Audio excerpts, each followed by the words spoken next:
Okay, hello, I'm Kealan Doyle from Symvan Capital. Perhaps some of you know us. We've been on the Kuber platform for a few years.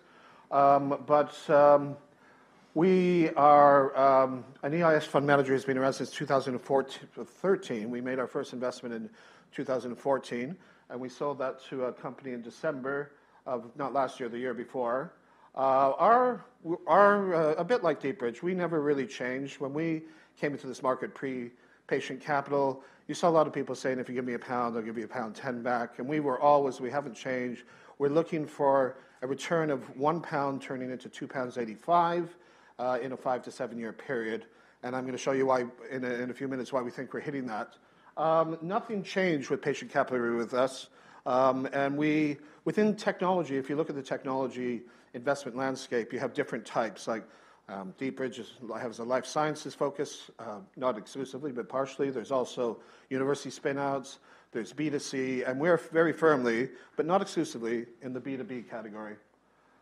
So as I mentioned, we look at, one of our companies we took from Google's accelerator in California a few years ago, and one of the things that really grabbed me about the audience there is a lot of them don't really care if 9 out of 10 of their companies fail because they claim or they indeed had exposure to Uber or to Facebook or what have you. Now, we're not quite there, but we do like looking at the previous slide said we're looking for, when we look at a company, we want to see that we have the potential to make at least 10 times the money.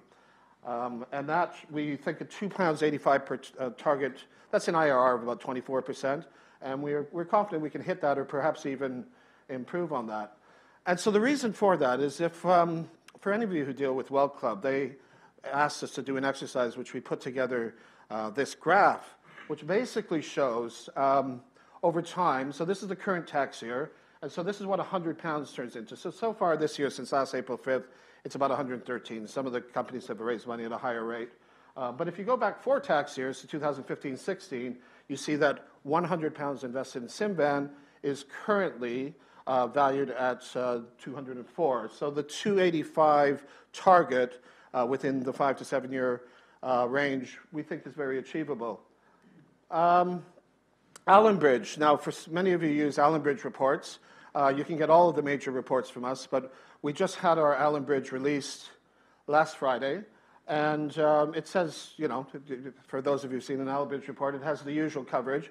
But if you look at the score, for what that's worth, within, I think the lowest score you can get is about 80, and the highest is 87. So Draper Esprit, who I think most would agree is seen as something of the market leader, has an 87. But Symvan's here, as is Deepbridge and Guinness, in the 85s. So, considering there's 100 funds out there, we're doing all right, we think. So the 2 companies we sold in the last 14 months, the first one was buying Butler. It was our first investment. We took it from Microsoft's accelerator, and it's been a real roller coaster of a ride, and it really looks like it's about to take off. When we sold it, it was a cash equity for cash equity transaction. It was a 1.55x, which is fairly low, but at the level they're raising now, that's more like 3. We were offered, Write-N-Dem, the company we sold it to, we continued to fund. You might have seen, for any of you who looked at our website, we just brought in as the chairman probably the most senior female executive in the UK, a woman called Amanda Blanc.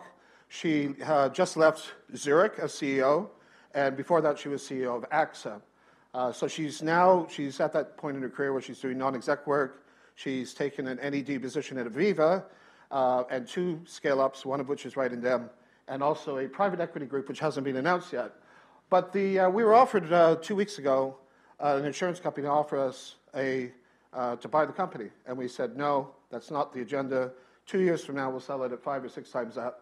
And that should give us comfortably, hopefully, in the 10x range. The second one was a first in Europe anyway, not in Asia. It was the first sale for tokens.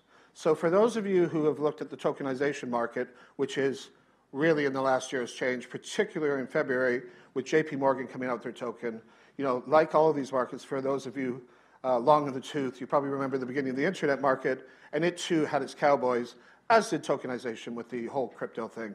But tokens is real. We 2.55x on that one. We hold Sweetcoin. We think Sweetcoin is going to do extremely well.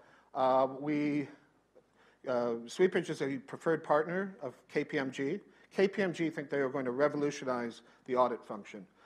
We've just also won something called Digital Sandwich. It hasn't been announced by the government yet, but we're about to win a number of things. I don't know if you've heard of Digital Catapult or Innovate UK, and we provide the blockchain solution to that. So plenty of upside here. And I mean, one of the things, if you look at some of the, at the end of the day, and I know James sometimes disagrees with this, but it is all about exits. You do have to get the exits out. And that includes VCTs, because this idea of it's listed, yeah, it's not really that liquid. You want exits. So if you're going to have the exits, hopefully you have companies that you're invested in that are either really generic, like some fast food chain that you can sell to someone, or something that's really interesting that solves a real business issue. All of these companies have had an offer made to them recently.